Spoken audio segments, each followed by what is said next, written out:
Hi, Muskoka Yoga community. We are so pumped that every month we're going to be delivering you one of these amazing videos, and we're going to be talking to you about the pose of the month. So this month, particularly, our pose is Fish pose.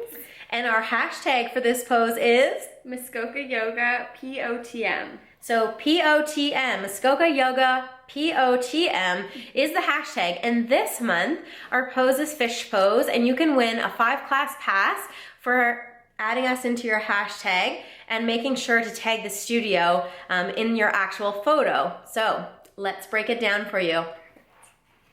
Okay, so let's begin. So our fish pose will begin by sitting in a forward fold or upright in a forward position with your legs extended forward. You can take a deep inhale up and extend forward just to stretch through the back of the legs, folding forward to wherever you feel most comfortable, towards your toes, ankles, calves.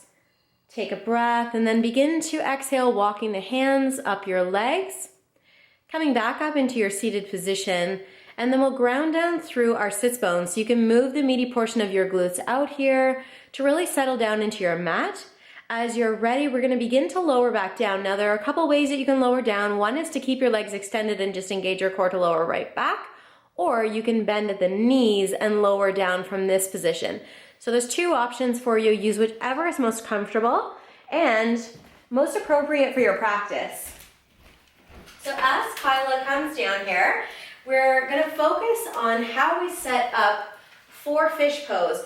So you wanna make sure that the weight is not in your head. It should be in your elbows and your forearms. This is where all the opening comes from. As you roll the shoulders back, you're lifting your heart center. So as Kyla's legs are relaxed here, there isn't any full engagement yet, except for when she begins to lift up to the heart center, she's going to engage her legs just to keep the whole body in engagement. When she's ready, she'll tuck the hands under her tailbone if that's comfortable, or she can extend them lengthwise. So if your arms are really long, you may extend them down a little bit further. As you notice when she's lifting here, she's lifting through her heart center. The shoulders are rolling back, but the weight is into her elbows and into her forearms, and as she's on the crown of her head, not too far forward or too far back, she's right on the center. There is no weight here. Her chin is lifting up towards the ceiling. So fish pose is an advanced posture. This may not be a version for you that you're comfortable with, so use a modification. So as Kyla comes out of this, we'll show you a modification which is less intense and a nice midway point for someone just learning fish pose and wanting to get into heart openings. We have a bolster here which is called our prana bolster. It's a half moon bolster. So we'll grab the bolster and place down the center of her mat. If you don't have a bolster, so some people don't have any bolsters at home, you can actually take a towel and roll it into a nice long cylinder as well, which will create the same effect here.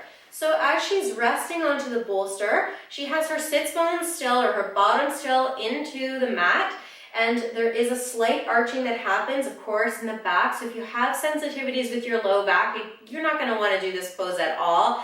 So sorry, but you could take a photo from the internet and put that on hashtag us. We'll be happy with that. As she's adjusting into this, the same thing. She really wants to find that opening in the chest and lifting in the heart center. And once she finds that, she can open out. She can also still tuck under and mimic the same version that would be in full pose. So whichever one she feels comfortable with or you feel most comfortable with. And this, my darlings, is our fish pose. So we hope that you tag us as the Muskoka Yoga pose of the month, which is the, what is it? Muskoka Yoga pose of the month, fish pose. Fish pose. Yeah. So make sure that you tag us, you add us in your amazing Instagram account or in your Facebook account, and that you make it fun. So it doesn't have to be super pro, it can be a really cool photo. You can do it out in the snow, which would be actually really amazing. So we just want to thank you for watching our video, and we hope to see you on Instagram. We hope to see you on Facebook, and we love you. Bye.